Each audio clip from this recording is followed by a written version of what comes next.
Hey guys, Robbie here from CrossFit South Bend. Today we're going to answer the question, what can you have for breakfast? And even more importantly, what should you have for breakfast? Now, this is one of the most frequent questions I get asked on a regular basis by people who I'm doing nutrition coaching with, and even people who just have general questions about how to eat.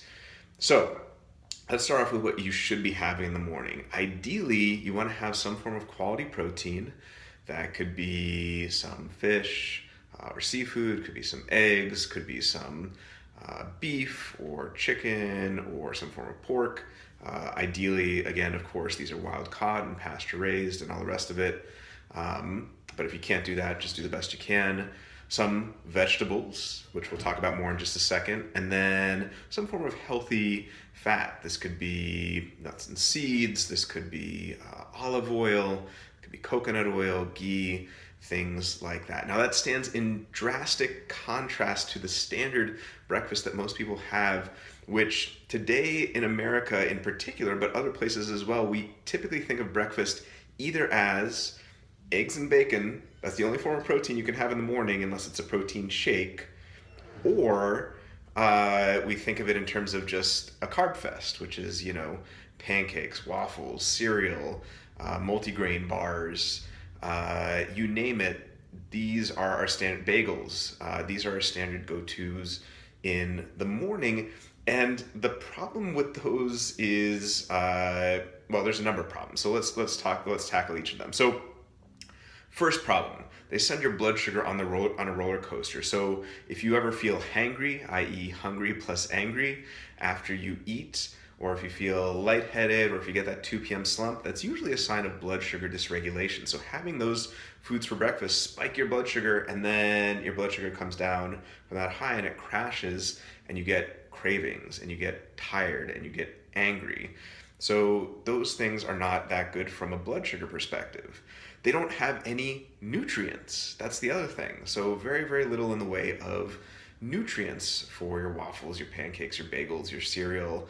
Most cereal, when you see that nutrition facts on the back of the label, the vitamins and minerals in there have been added back in to the cereals synthetically because the cereals contain so few vitamins and minerals themselves. They're completely nutrient deficient. So a lot of times people are like, oh my God, what can I have for breakfast if I can't have, well, you could have eggs and bacon if you want, but make sure you're having veggies as well. And that shouldn't be all that you're having every morning for breakfast. But what can I have if I can't have this carb fest worth of foods? And what you have to realize here is that it's really just a product of our culture and history over the past, like, no more than 50 to 75 years here. It's really not, people 200 years ago weren't eating Cheerios for breakfast. They weren't eating bagels for breakfast. They weren't eating waffles and pancakes on a regular basis for breakfast. It's really just this particular moment in time where we say, well, I'm just so used to it being bagels and muffins and pancakes and all the rest of this stuff. I think one of the most beneficial aspects of this way of eating that we're talking about is it opens you up. It allows you to eat different things in the morning. You don't have to say, well, it's either eggs and bacon or a carb fest. You could have a meal that you might otherwise have for lunch or might otherwise have for dinner. And this is another point that I see over and over and over again. If you tell people, hey, go ahead and have breakfast foods for dinner or lunch, they'll be like, oh my God, that's fantastic. Everyone loves brunch, right?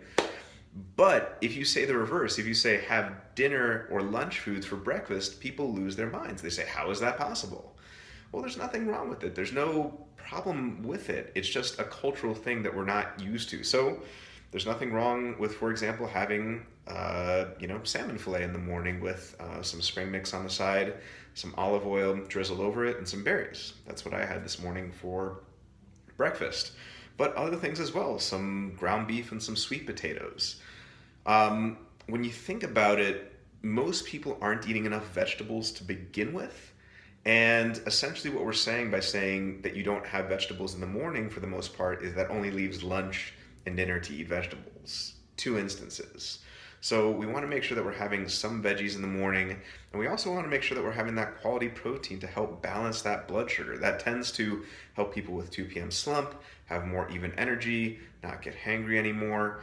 So, what are some tips if you're pressed for time in the morning to make a quick meal? Well, that meal I just told you about, the salmon fillet, spring mix, and berries, doesn't take me more than 10 minutes. Doesn't take more than 10 minutes to cook salmon fillet in the oven, and then put the spring mix on a plate, drizzle some olive oil, put some berries on it.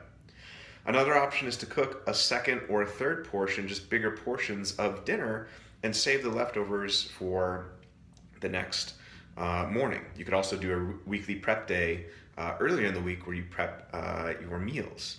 But really, it doesn't need to be this fantastically difficult thing. It's just something that you need to try and see if it benefits you. Most people, when they give this a try, they find out that their energy's better. They have fewer cravings. They don't have that 2 p.m. slump.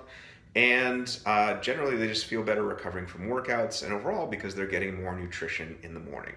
So in a future video, I'm going to show you guys some meal ideas. But for now, hopefully you have a sense of what to eat for breakfast. All right, guys, thanks so much for tuning in. We'll see you next time.